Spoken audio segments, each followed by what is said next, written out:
Hi guys. तो आपका स्वागत है इस जावा के लेक्चर में। आज के लेक्चर में हम डिस्कस करने जा रहे हैं कि ऑपरेटर्स क्या होती है जावा में और यूजर से वैल्यू कैसे रीड करते हैं हम। तो आज बहुत सारी क्लास इंट्रोड्यूस होंगी, मेथड्स इंट्रोड्यूस होंगी और बहुत सारे प्रोग्राम करके देखेंगे हम ऑपरेटर्स पे। क्या क्या डिफरेंट टाइप्स ऑफ ऑपरेटर्स है, सब डिस्कस करेंगे हम। अगर आप जावा में बिगिनर्स हैं तो आपके लिए बिल्कुल हेल्पफुल होने वाली है वीडियो। तो आप वीडियो में बने रहें मेरे साथ। मैं आपको मेक श्योर करता हूँ कि आपको ज़रूर समझ में आएगी। तो फिर पे देखेंगे कि क्या है। सबसे पहले हम देखते हैं कि स्कैनर क्लास क्या होता है जावा में, क्योंकि एट द इन मुझे यूजर लेनी है, सीखनी है। यूजर एट द इन मुझे सीखनी है कि यूजर से वैल्यू कैसे रीड करते हैं और यूज में कैसे लाते हैं। तो एक स्कैनर क्लास है जावा में, वो हेल्प करता है, अलाउ करता है यूजर्स को कि यूजर्स वैल्यू रीड कर सकता है कंसोल पे टाइप करके। Okay, so to take input from the user in Java, the scanner class is used. The scanner class is a built-in class in Java, comes from java.util.package class. The scanner class is the scanner class is built-in class which comes from the java.util package. ये एक inbuilt class है जो java.util package में है, जावा के util package में है, वहां से बिलोंग करता है। Java Scanner class provides many built-in methods to take different type of user inputs from the users. ये बहुत सारे मेथड को इंट्रोड्यूस करता है कि यूजर्स को अलाउ करते हुए कि आप ये मेथड्स को यूज करेंगे तो इसके हेल्प से ये वैल्यू रीड होगी यूजर से। ओके, तो हाउ टू, हम देखेंगे एग्जांपल के थ्रू। पहले थ्योरी पार्ट देख लेते हैं। How to use scanner class to take input. अगर मुझे इंपोर्ट करना है कोई क्लास को, तो रूल्स है कि जिस प्रोग्राम को आप लिख रहे हैं उसके टॉप पे लिखना पड़ता है import java.util.scanner। इसका मतलब है गाइस कि इंपोर्ट कर रहे हैं हम जावा में कोई पैकेज जावा का, इसलिए डॉट से इंट्रोड्यूस कर रहे हैं इसे, और यूटिल पैकेज से हम निकाल रहे हैं स्कैनर क्लास को, तो ये लिखना जरूरी होता है ये। और हम देखेंगे कैसे ऑब्जेक्ट बनाते हैं। अब मैं क्लास को इंजेक्ट कर लिया हूँ अपने प्रोजेक्ट में, अपने प्रोग्राम में, तो अब जब तक ऑब्जेक्ट नहीं बनाएंगे तब तक मुझे यूज करना अलाउ नहीं करेगा ये जावा। तो मुझे ऑब्जेक्ट एट द इन बनाना पड़ेगा। तो मेरे पास क्लास है। देखिए, जावा में होता है क्या कि क्लास है और उसे जब यूज में लाना होता है तो उसका ऑब्जेक्ट बनाना पड़ता है, और ऑब्जेक्ट बना के हम कोई काम कर सकते हैं। तो ऑब्जेक्ट बनाने के चलते ही हम कैसे स्कैनर क्लास का ऑब्जेक्ट बनाते हैं। तो after importing the class scanner you need to create its object to use its method. जैसा कि हमने बताया आपको कि ऑब्जेक्ट बनाना जरूरी होता है। सो यहाँ पर ये लाइन लिखा हुआ है, आप देख रहे होंगे, scanner object equal to new scanner system dot in. Last class में हमने देखा था कि क्या होता है सिस्टम क्लास क्या होती है। अगर आपने नहीं देखा है तो देख लीजिए वीडियो हो जाके, मैंने बहुत अच्छे से एक्सप्लेन किया है कि क्या होता है जावा का स्ट्रक्चर, क्या होता है सिंटैक्स, और सिंटैक्स का क्या होता है मीनिंग। ओके, तो यहाँ पर सिस्टम डॉट इन का मतलब है कि सिस्टम एक क्लास है, ओके, जो कि स्टैटिक है ऑल ओवर द प्रोग्राम, और इन है एक input stream. So system dot इन जब लिखते हैं हम तो इसका मतलब होता है कि कंसोल पे कोई चीज़ कोई वैल्यू टाइप करेंगे हम तो वो रीड करेगा। ओके, रीड करेगा, तो हेल्प करता है रीड करने में। ये है स्कैनर, क्लास की नाम, क्लास की नेम है ये। ऑब्जेक्ट एक रेफरेंस वेरिएबल है। न्यू, जैसा कि मैंने बताया कि ऑब्जेक्ट बनाने के लिए मुझे न्यू कीवर्ड का यूज करना पड़ता है, जिसमें एलोकेट करता है कि जो मेरा वैल्यू है से मेमोरी एलोकेट कराना। न्यू क्या मतलब है बेसिकली। सो स्कैनर एक कंस्ट्रक्टर पास कर रहे हैं, उसके अंदर सिस्टम डॉट इन पास कर रहे हैं। तो इस लाइन के हेल्प से मैंने सीखा कि कैसे स्कैनर क्लास का ऑब्जेक्ट बनाया जाता है। अब टेक इनपुट फ्रॉम यूजर। अब हम तो ऑब्जेक्ट बना लिए, अब उस ऑब्जेक्ट की हेल्प से मुझे इनपुट रीड करना है। तो किस टाइप का रीड करना है इनपुट, है कि नहीं। अब टाइप के लिए मेथड्स इंट्रोड्यूस हुए हैं। और स्कैनर क्लास का ऑब्जेक्ट, स्कैनर क्लास तो बहुत सारा मेथड्स प्रोवाइड कराता है, तो कैसे एक्सेस करेंगे ऑब्जेक्ट बना के। ऑब्वियसली सी बात है, हम कोई सा डेटा का हम कोई भी क्लास का मेंबर को एक्सेस करना चाहते हैं तो सबसे पहले ऑब्जेक्ट बनाना पड़ता है। तो ऑब्जेक्ट बना लिए। अब इंट टाइप का मुझे वैल्यू रीड करना है, तो नेक्स्ट इंट नाम का एक मेथड होता है स्कैनर क्लास में, जिसकी हेल्प से हम रीड कर सकते हैं इंटीजर टाइप का value, primitive int. Okay, the above statement will wait for an integer input from the user. when user provides an integer value that will be assigned age variable। Okay, जब user inter कर दे रहा उसके बाद as में वो value store हो जाएंगे। अब देखिए एक एग्जांपल है, अब इस एग्जांपल को हम रन करके देखते हैं। ओके, और ये स्कैनर है, ये देखिए अभी अभी तक मैंने इंपोर्ट नहीं किया क्लास को। अगर इंपोर्ट नहीं किया है मैंने तो एरर थ्रो कर रहा है। जब मैं इंपोर्ट कर लूंगा तो एरर सब चले जाएंगे। देखिए इंपोर्ट मैंने लिख, जैसे import Java dot यूटिल dot scanner class, जैसे मैंने यहाँ पर टाइप करा, यहाँ पर ऐसा यहाँ के सारे रिस्ट्रिक्शन गायब हो गई। इसका मतलब है कि मैंने कंप्लीटली स्कैनर क्लास का ऑब्जेक्ट बना लिया है, इंपोर्ट कर लिया है, सारे जो रूल्स होते हैं फॉलो कर लिया है। अब देखिए इसका मतलब है, इसमें बताया कि यहाँ पर ऑब्जेक्ट क्रिएट कर रहे हैं और यहाँ पे enter the first number. Okay, यहाँ पर है system dot out of print, इससे तो जानते हैं कि इससे प्रिंट करते हैं कंसोल पे कोई वैल्यू। उसके नीचे देखिए क्या लिखा हुआ है, इंट num1 इक्वल टू ऐसे डॉट नेक्स्ट इंट। तो नेक्स्ट इंट का वैल्यू हम ले रहे हैं इनपुट से और इसमें स्टोर कर रहे हैं, और यहाँ पर भी सेम काम कर रहे हैं, दूसरा इनपुट ले रहे हैं और यहाँ पर दोनों को ऐड कर रहे हैं और यहाँ पर हम फाइनली प्रिंट कर रहे हैं। अब देखिए आउटपुट क्या होता है। सो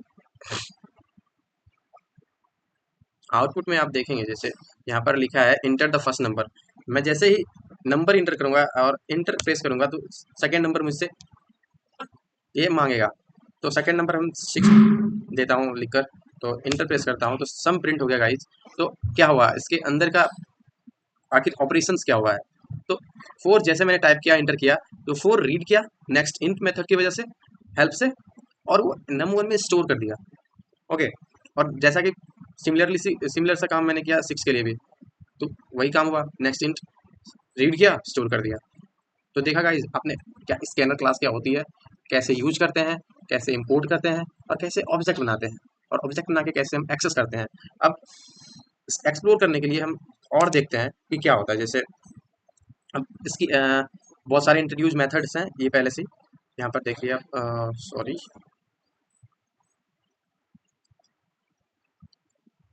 अब नेक्स्ट लाइन पे आते हैं कि क्या होता है ये। अब स्कैनर क्लास बहुत सारे मेथड्स, जैसा मैंने बताया कि इंट्रोड्यूस किया है, तो इसके इससे मेथड्स कौन कौन सा बिलोंग कर रहा है उसको देखते हैं। String next, this methods find the return, this method finds and returns the next complete token from this scanner. String method, string जो है नेक्स्ट, ये एक एक कैरेक्टर को रीड करेगा और जब स्पेस आ जाएगा तो उसके बाद ये रीड करना बंद कर देगा। जैसे यहाँ पर हम लिख के देखते हैं। पहले पहले देख लेते हैं क्या होता है सब। बिग डेसिमल वैल्यू ले सकते हैं, हम रीड कर सकते हैं। नेक्स्ट बुलियन, बुलियन टाइप का रीड कर सकते हैं। Next byte, next type byte type का वैल्यू रीड कर सकते हैं। डबल टाइप का डबल के नेक्स्ट डबल की हेल्प से डबल टाइप का वैल्यू रीड कर सकते हैं। नेक्स्ट फ्लोट की हेल्प से फ्लोट टाइप का रीड कर सकते हैं। नेक्स्ट इन टाइप से इंटीजर टाइप का जो वैल्यू है, डेटा है, उसे रीड कर सकते हैं। String next line, next and next line हम देखने वाले हैं कि क्या होता है ये दोनों, कि आखिर नेक्स्ट में क्या डिफरेंस है, नेक्स्ट लाइन में क्या डिफरेंस है। आगे देखते हैं कि नेक्स्ट क्या होता है और नेक्स्ट लाइन क्या होता है। अब string, okay, string SC dot next, okay, string second SC dot next line.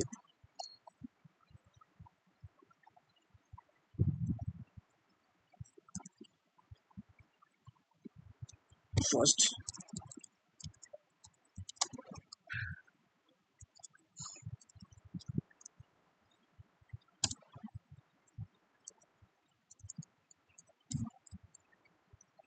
Second line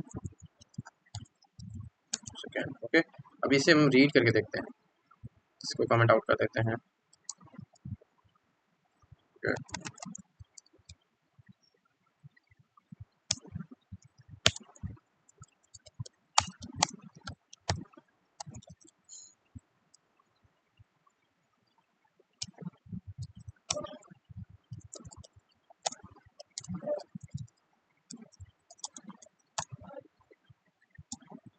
अब यहाँ पर मैंने क्या लिखा है, इंटर द फर्स्ट नेम, और नेक्स्ट मेथड का यूज करके हम स्ट्रिंग टाइप का वैल्यू डेटा रीड कर रहे हैं और फिर जाके नेक्स्ट लास्ट नेम ले रहे हैं। नेक्स्ट जो मेरा जो भी है, मैं नेक्स्ट लाइन की हेल्प से डेटा को रीड कर रहा हूँ एंड सेकंड में स्टोर करना चाह रहा हूँ स्ट्रिंग टाइप का। ओके, अब दोनों को प्रिंट कर रहा हूँ, ठीक।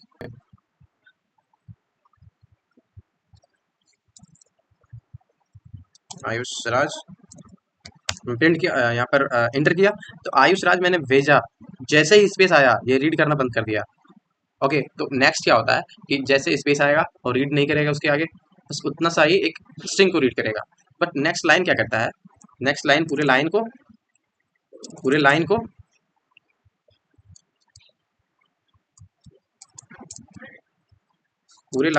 एग्जीक्यूट करेगा एंड रीड करेगा। Okay, hey my name is Ayush Raj. Okay, so hey my name is Ayush Raj, next line पूरा लाइन को रीड करता है। नेक्स्ट क्या करता है, सिर्फ एक लाइन में से आगे वाला जो वर्ड है उसको रीड करेगा। क्यों? क्योंकि स्पेस आ जा रहा है बीच में।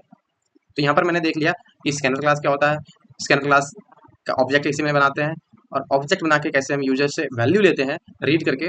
बहुत सारा टाइप देखा मैंने कि इंटीजर टाइप देखा, स्ट्रिंग टाइप देखा, ठीक। अब मेथड्स देखा मैंने कि कितना मेथड्स इंट्रोड्यूस करता है। ओके, सो अब देखते हैं जाके ऑपरेटर्स क्या होता है। तो ऑपरेटर्स जावा में क्या होता है इसको डिस्कस करेंगे हम, ठीक। Java operators are the symbol that are used to perform various operations on variable and values. By using these operators, we can perform operations like addition, subtraction, checking, less than, greater than, whatever we want. इसके लिए बहुत सारा operators हैं, जैसे कि यहाँ पर कुछ देख सकते हैं आप, arithmetic operators, assignment operators, relational operators, logical operators, bitwise operators and mice operators. तो पहले देख लेते हैं अरिथमेटिक ऑपरेटर्स क्या होता है। अब देखिए, आपने तो बचपन में पढ़ी होगी बेसिक कैलकुलेशंस क्या होती है। कैलकुलेशन करना होता है मुझे अगर परफॉर्म प्रोग्रामिंग के हेल्प से, तो अरिथमेटिक ऑपरेटर्स मुझे हेल्प करता है। ये इंट्रोड्यूस कराता है मुझे mathematical expression in the same way that use in algebra. आपने अलजेब्रा पढ़ा होगा, उसमें जो मैथमेटिक ऑपरेशन करते हैं ऑपरेटर्स की हेल्प से, जैसे plus, minus, multiplication, division, modulus कैसे करते हैं, इसके लिए एक सिंबल है। इससे हम देखते हैं जाके कि कैसे होता है, प्रोग्राम की हेल्प से देखते हैं। ओके, तो प्रोग्राम बनाते हैं। यहाँ पर देखते हैं अरिथमेटिक ऑपरेशन कैसे परफॉर्म हो रहा है। जैसे ये प्लस, प्लस की हेल्प से एडिशन परफॉर्म कर रहे हैं। Int subtraction num1 minus num2, फिर इंट मल्टीप्लिकेशन कर रहे हैं हम num1 asterisk num2, int division perform कर रहे हैं num1 num2। ओके, यहाँ पर num2 ले लेते हैं, num2 num1। Okay, int modulus निकालते हैं num2 num1। तो मॉड्यूलस का मतलब होता है कि मेरा रिमाइंडर क्या आ रहा है। जब हम डिवाइड करते हैं कोई चीज़, कोई वैल्यू किसी वैल्यू से, तो डिवीजन में जो क्वाइटेंट आता है तो हम डिवीजन के नाम से लिख रहे हैं यहाँ पर। अब जो रिमाइंडर आता है उससे हम कैसे स्टोर करते हैं, ये कैसे कैलकुलेट करते हैं, ये मॉड्यूलर हेल्प से, मॉड्यूलर ऑपरेटर्स की हेल्प से, मॉड्यूलर सिंबल की हेल्प से। एंड इंक्रीमेंट करते हैं, इंक्रीमेंट करते हैं num2 में, num1 में एक इंक्रीमेंट कर देते हैं। ओके, जैसे कि इंक्रीमेंट क्या होता है कि +1 से वैल्यू इंक्रीज कराना। एंड डिक्रीमेंट करते हैं, मान लो num2 में कर लेते हैं डिक्रीमेंट, तो +1 -1 से डिक्रीमेंट होगी वैल्यू। ओके, और जब इसको रन करेंगे तो क्या आएगा, पहला वैल्यू 4 6 ले लिया, एंड देन तो क्या आया, देख रहे हैं, देख पा रहे हैं आप, subtraction, multiplication, division and addition, modulation. So यहाँ पर रिमाइंडर आ गया है, यहाँ पर क्वोटिएंट आ गया है, यहाँ पर हो गया मल्टीप्लिकेशन आंसर, यहाँ पर हो जाएगा सब्ट्रैक्शन। तो अरिथमेटिक यही है सारा ऑपरेटर्स। इंक्रीमेंट प्लस प्लस की हेल्प से इंक्रीमेंट कराते हैं। ये num1 है, तो num1 में ही हम मान लो यहाँ पर पहले ऑपरेशन परफॉर्म ना करके num2 में इंक्रीमेंट करा दे रहे हैं कुछ, ठीक। num1 में डिक्रीमेंट करा दे रहे हैं, और यहाँ पे हम 6 भेजते हैं, यहाँ पर फिर 6। अब यहाँ पर देखिए कि पहले क्या हुआ, 4 एंड 6 है, तो num2 में पहले इंक्रीमेंट करा रहे हैं, तो 6 से 7 हो जा रहा है वैल्यू, एंड ये 4 जो है, अब 4 में डिक्रीमेंट हो रहा है 1 से वैल्यू। सो 7 3 जा 21, जब डिवाइड करेंगे 3 को 7 को 3 से, तो आ जाएगा क्या, 2 आ जाएगा, इम्पोर्टेंट ये हो जाएगा, एंड 1 आ जाएगा कि क्या, रिमाइंडर। तो ये होता है अरिथमेटिक ऑपरेशन इन जावा। अब देखते हैं क्या होता है दूसरा ऑपरेटर्स। दूसरा असाइनमेंट ऑपरेटर्स है। असाइनमेंट ऑपरेटर्स मीन्स जब हम कोई वैल्यू असाइन करते हैं किसी भी ऑपरेटर में, जब मैंने किया यहाँ पे इक्वल्स टू की हेल्प से num1 + num2 का एडिशन परफॉर्म करके सम में स्टोर कर दिया, असाइन कर दिया ऑटोमेटिकली। ये मैं जान रहा हूँ कि ये इक्वल्स टू असाइन करने के लिए यूज होता है, और प्लस असाइन ये जो है एन एन प्लस साइन, ये वैल्यू को ऐड करेगा उसके बाद असाइन करेगा। ये माइनस असाइन जो है, ये पहले माइनस करेगा उसके बाद असाइन करेगा। जैसे कि यहाँ पे समझा रहे हैं हम, मान लो यहाँ पे कर रहे हैं sum plus sign num two. Okay, तो सम में क्या आ रहा है, सम में आ रहा है क्या, दोनों का एडिशन, 3 and 7 का एडिशन आ रहा है, और फिर जाके सम में ही नम टू को ऐड कर रहे हैं, तो 10 + 7 17 आ जाएगा यहाँ पर आंसर। ठीक, तो ये होगा रिजल्टेंट में जब कोई चीज़ ऐड करना होता है तो वो प्लस हेल्प से करते हैं, प्लस असाइन के हेल्प से। माइनस असाइन है, उसी तरह मल्टीप्लिकेशन असाइनमेंट है, एंड जाके डिवीजन असाइन है, मॉड्यूलो असाइन है। तो पहले क्या हो रहा है, पहले ये डिवीजन करेंगे उसके बाद ये करेंगे इक्वल असाइन।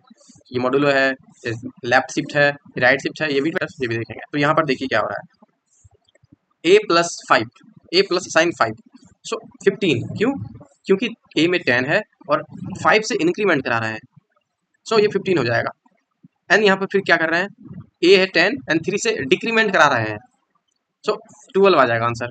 एंड फिर जाके यहाँ क्या कर रहे हैं, ये 2 से मल्टीप्लीकेशन करा रहे हैं रिजल्टेंट में, यानी कि रिजल्टेंट ये है, सो क्या हो जाएगा, सो नॉट, ये वैल्यू तो चेंज हो रही है, 12 12 2 जा 24 and 24, now A the value of A is 24 and 24 को 4 से डिवाइड कर रहे हैं और स्टोर कर रहे हैं फिर ए में ही, तो 6 आएगा। फिर जाके यहाँ पर मॉड्यूलो परफॉर्म कर रहे हैं 5 से, तो वो हो जाएगा n 1। तो ये है इसका मतलब, ये आउटपुट आपने देख सकते हैं, ये आएगा। आपको रन करके दिखा सकते हैं, यहाँ पे रन करते हैं, मान लो ये रन कर रहा है, तो ये आया आउटपुट, देखिए आप। अगर हम अपने सॉफ्टवेयर पे भी रन करेंगे तो ये आएगा सेम। रिलेशनल ऑपरेटर यूज किया जाता है किसी भी दो वेरिएबल या फिर कांस्टेंट के रिलेशनशिप डिफाइन करने के लिए। जैसे कि हम रियल लाइफ में देखते हैं ना कि रिलेशनशिप में इसका इसका रिलेशन क्या है, इसका रिलेशन क्या है, उसका इससे क्या रिलेशन है, इसी तरह वेरिएबल में भी रिलेशन डिफाइन किया जाता है। तो किसे हेल्प से करेंगे, रिलेशनल ऑपरेटर आता है हेल्प करने के लिए कि आप भैया बताइए रिलेशन क्या है।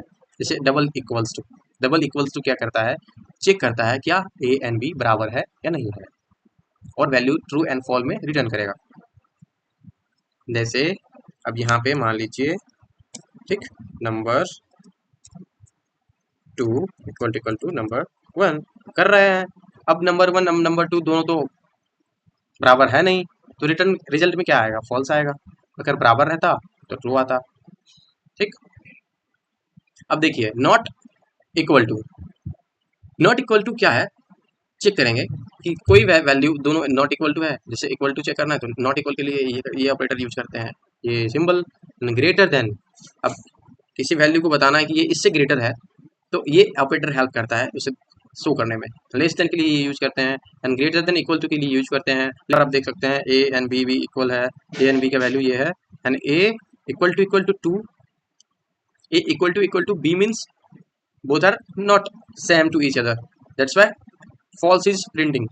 So obviously here next is what, a not equal to b, so a and b is already not equal to, that's why it is returning true. A greater than b, yeah, a is greater than b, so it is returning true. A is lesser than b, not, a is not lesser than b, so it is printing false.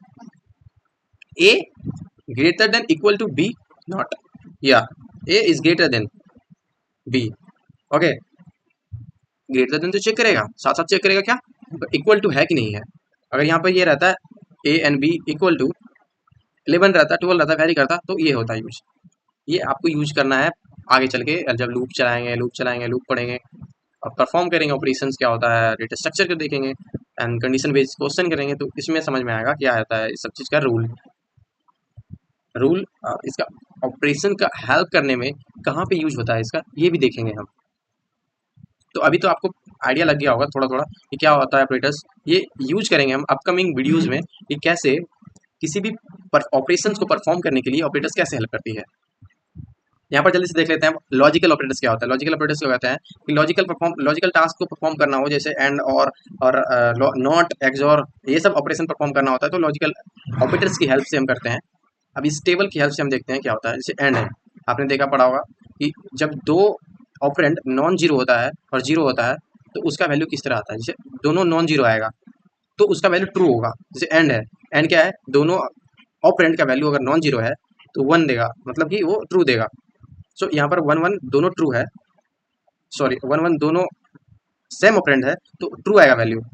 Okay, तो add करेंगे and ये multiplication के लिए use करता है, जैसे trick के लिए यूज कर सकते हैं। जैसे जीरो जीरो जीरो होता है, जीरो वन मल्टीप्लाई करेंगे जीरो आएगा, वन जीरो जीरो आएगा, वन वन, क्योंकि एंड में ये होता है। और में क्या होता है, एडिशन परफॉर्म होता है। जैसे यहाँ पर ऐड कर रहे हैं जीरो जीरो, अगर कोई एक ऑपरेंट नॉन जीरो होना चाहिए, उसका वैल्यू ट्रू आएगा, क्योंकि जैसे देखिए वन है नॉन जीरो है, वन आ गया, वन यहाँ पे मिल गया नॉन जीरो, जीरो है वन आ गया, वन वन तो ऑब्वियसली वन आएगा ही आएगा। नॉट में जस्ट उल्टा हो जाता है, जीरो है तो वन हो जाएगा, वन है तो जीरो हो जाएगा। बस ये तीन ऑपरेटर्स है लॉजिकल में, लॉजिकल एंड, लॉजिकल और, लॉजिकल नॉट। ये तीनों का परफॉर्म यहाँ पर एग्जाम्पल बता रखा है यहाँ पर, A and B. So false return करेगा, A and B both are the different, that's why it is printing false. It is returning true because of both the condition are true, as true and false. So and में क्या होता है, कोई एक true होना चाहिए, समझे, तो इसलिए ट्रू आ रहा है। यहाँ पर नॉट इक्वल्स टू है, इसका मतलब ट्रू है तो फॉल्स में रिटर्न करना है, यहाँ पर फॉल्स रिटर्न हो रहा है। और यहाँ फॉल्स है तो यहाँ ट्रू रिटर्न कर रहा है, यहाँ पर आउटपुट से हो रहा है। आप यहाँ भी देख लीजिए, यहाँ भी वही आ गया, यही ऐसे। Bitwise operators, bitwise operators क्या होता है, bitwise operators use to perform operation at library bit. ये इंटरनली कैसे परफॉर्म करता है कंप्यूटर ना, ये बिट वाइज ऑपरेटर परफॉर्म करता है। जैसे बाइनरी डिजिट में फॉर्म करना हो, कंप्यूटर इंटरनली कैसे परफॉर्म करता है टास्क को, ये बिट वाइज ऑपरेटर हैंडल करता है। Bitwise operators work on the bit level, कि बिट बाय बिट काम कर रहा है, क्यों कि जीरो वन के फॉर्म में, बाइनरी के फॉर्म में काम कर रहा है। अगर अज्यूम कीजिए यहाँ पर आपके पास 60 है एंड 13 है, now in the binary format how the operation will be perform, then the bit operators comes into the picture to play the role। ए ये है, बी ये है, 60 का ये जो बाइनरी रिप्रेजेंटेशन है ये 60 का है, एंड ये है 20 का 13 का। और ए एंड बी करेंगे तो क्या आएगा, ये आएगा। क्यों, बाइनरी आपने पढ़ा होगा, बाइनरी का देख सकते हैं, क्योंकि यहाँ पर है जैसे ए एंड बी है, ये एंड ऑपरेटर बिट वाइज है, बिट वाइज एंड कैसे काम करता है, दोनों का मल्टीप्लिकेशन। तो zero one zero, zero zero zero, one one one, one one one, one zero zero, so that's why it is printing this। And जब और परफॉर्म करेंगे इस ऑफ, जैसे देख लेते हैं, जैसे बिट वाइज एंड है तो सिंगल एंड यहाँ पर देंगे हम। जब बिट लेवल पे काम करना हो तो बिट वाइज ऑपरेटर यूज करते हैं। ओके, बाइनरी के फॉर्म में जब परफॉर्म करना हो तो bit level, bit wise operator perform होता है। Bit wise and single and symbol से हेल्प करता है यूज करने में। और सेम केस है और के केस में, यहाँ पर था लॉजिकल में डबल डबल लाइन, यहाँ पर सिंगल लाइन यूज करना है। बिट वाइज एक्सओर क्या होता है, एक्सओर आपने पढ़ा होगा, तो एक्सओर को ऐसे करते हैं, बिट्स कॉम्प्लीमेंट जिसे उल्टा होता है, left shift and right shift. यहाँ पर देखते हैं एग्जाम्पल में, ये क्या है, और तो कोई एक ट्रू होगा तो ट्रू हो जाएगा पूरा का पूरा। तो यहाँ वन ट्रू है, जीरो जीरो ट्रू है, फॉल्स है, वन वन ट्रू है, वन वन ट्रू है, वन वन ट्रू है, one one one zero true है। यहाँ पर ये आ गया और का ऑपरेशन पर आंसर। यहाँ पर एक्सओर कर रहे हैं, एक्सओर का मतलब क्या है, यहाँ पर देखिए एक्सओर का मतलब है जीरो जीरो जीरो आएगा, वन जीरो वन आएगा, एंड वन जीरो वन आएगा, जीरो वन वन आएगा, वन वन जीरो आएगा। क्यों, ये both are the bits should be different then it would be true. वही है यहाँ पे, आप देखिए दोनों अलग अलग रहेगा, जैसे zero one both are the different, that's why one is coming, one is representing the true value। So zero zero, zero zero is what, zero zero is zero zero, zero zero zero होता है ना। अब zero zero यहाँ पे है, ये है one and one, sorry ये इस दोनों में करना ना, इस दोनों में जीरो वन जीरो वन आ गया, जीरो जीरो यहाँ पर मिस्टेक कर दिया इन्होंने, यहाँ पर जीरो आना था। ओके, तो ऐसे होता है।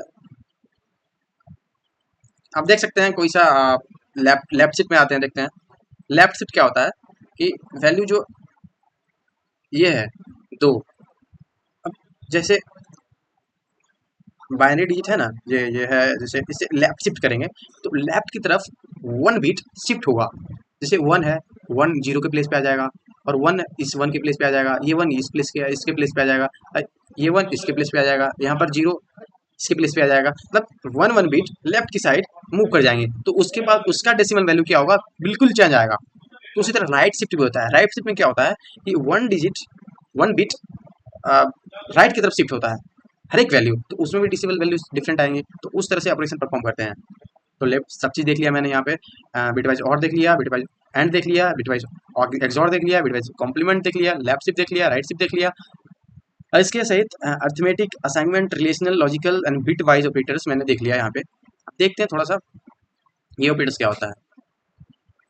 कंडीशनल ऑपरेटर्स, जैसे कंडीशनल ऑपरेटर्स के नाम से जानते हैं कि एक एक्सप्रेशन दिया रहेगा आपके पास, एक्सप्रेशन में एक कंडीशन साथ में दी रहेगी, एंड अगर वो कंडीशन ट्रू होती है तो ये वाला एक्सप्रेशन एग्जीक्यूट होगा, अगर ये फॉल्स होता है कंडीशन तो ये वाला एक्सप्रेशन एग्जीक्यूट होगा, और वो इसमें स्टोर हो जाएगा वो वाला वैल्यू।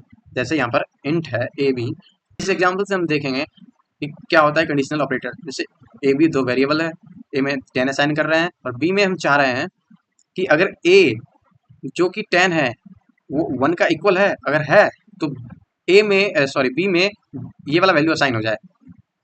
ओके, अगर ये फॉल्स है तो ये वाला वैल्यू असाइन हो जाए, तो ये ऑब्वियसली सी बात है, ये फॉल्स है, तो ए में 30, बी में 30 स्टोर हो जाएगा।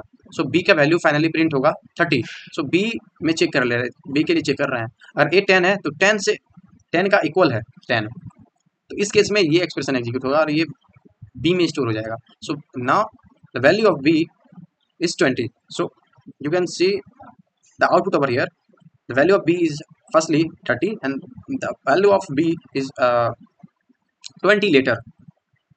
So instance of operator, ये भी देख लेते हैं। This operator used to only object reference variable. The operator checks whether the object is of particular type, class type, interface type, instance of। जैसे जैसे होता है ना कि कोई भी ऑपरेटर्स, कोई भी वेरिएबल्स किस टाइप की है, जैसे ये है नेम, ये क्या है जेम से लिखे, इसके अंदर स्ट्रिंग है, तो रिजल्ट में से स्टोर करेंगे। अब देखेंगे कि क्या ये नेम इंस्टेंस ऑफ स्ट्रिंग है।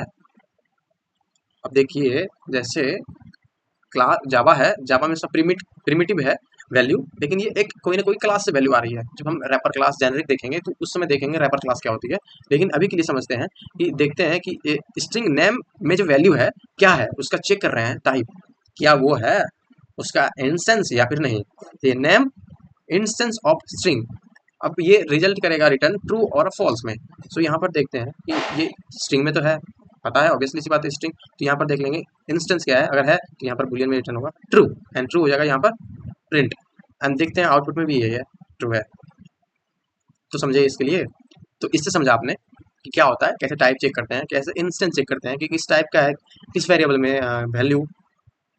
अब देख लेते हैं in the instance of variable, जैसे व्हीकल है एंड कार है। ओके, जैसे कार है एक्सटेंड व्हीकल, मतलब कार एक व्हीकल है, तो रिजल्ट में हम देखते हैं कि ए जो कि कार है, ओके, अब वो व्हीकल है या नहीं है, रिजल्ट आएगा ट्रू, क्योंकि यहाँ पर व्हीकल जो कि सुपर क्लास है उसको पास कर रहे हैं, उसमें पास कर रहे हैं, कार के कंस्ट्रक्टर की हेल्प से हम ऑब्जेक्ट बना रहे हैं, रेफरेंस वेरिएबल चेक कर रहे हैं क्या ये इंस्टेंस जो है कार का है, यहाँ है, क्यों, क्योंकि कंस्ट्रक्टर में हम कार पास कर रहे हैं, क्योंकि कार एक व्हीकल है कि नहीं, तो इसलिए ट्रू आ रहा है। अब प्रेसिडेंस देखते हैं क्या होता है, लास्ट टॉपिक है आज का हमारा, प्रेसिडेंस क्या होता है एंड एसोसिएटिविटी क्या होता है। Determine the growing of the term in an expression, this efforts how an expression is evaluated, certain operators have higher precedence than of others. For example, the multiplication operators has higher precedence than the addition operators. क्यों, आपने बोर्डमस rule पढ़ा है, हाँ, तो वही है ये precedence, जिसका प्रेसिडेंस हाई रहेगा वो पहले ऑपरेशन परफॉर्म करेगा। जैसे पोस्टफिक यहाँ से बहुत सारी ये ऑपरेटर्स दी हुई है, उसका प्रेसिडेंस क्या है बता रहा है, अब किस वे में वो एग्जीक्यूट होगा ये बताता है एसोसिएटिविटी। तो एसोसिएटिविटी क्या कहता है कि कोई भी एक्सप्रेशन है, अगर सेम प्रेसिडेंस का आ गया, अगर सेम प्रेसिडेंस किसी सेम एक्सप्रेशन में आ गया तो वो कैसे एग्जीक्यूट होती है, यहाँ पर एसोसिएटिविटी हेल्प करता है। जैसे दो दो प्लस एक एन माइनस सेम वे में आ गया, सेम एक्सप्रेशन में आ गया, तो वो लेफ्ट टू राइट परफॉर्म होगा, लेफ्ट से राइट की तरफ परफॉर्म होगा। अगर यूनरी आ गया तो वो भी लेफ्ट राइट टू लेफ्ट से होगा। जैसे यूनरी है, unity operator singular single single कि प्लस प्लस इन माइनस माइनस आ गया और प्लस माइनस आ गया, तो वो राइट टू लेफ्ट होगा, समझे। और multiplicative means multiplication division and modular तीनों होता है लेफ्ट टू राइट। जैसे मल्टीप्लिकेशन किसी एक्सप्रेशन में दो जगह आ रहा है, दो जगह आ रहा है, तो वो लेफ्ट से राइट प्रिंट होगा एंड एग्जीक्यूट होगा। जैसे जैसे हम बताएंगे यहाँ पे, जैसे बता सकते हैं यहाँ पर int y equal to sorry int z equal to num1 multiplication num2 multiplication 5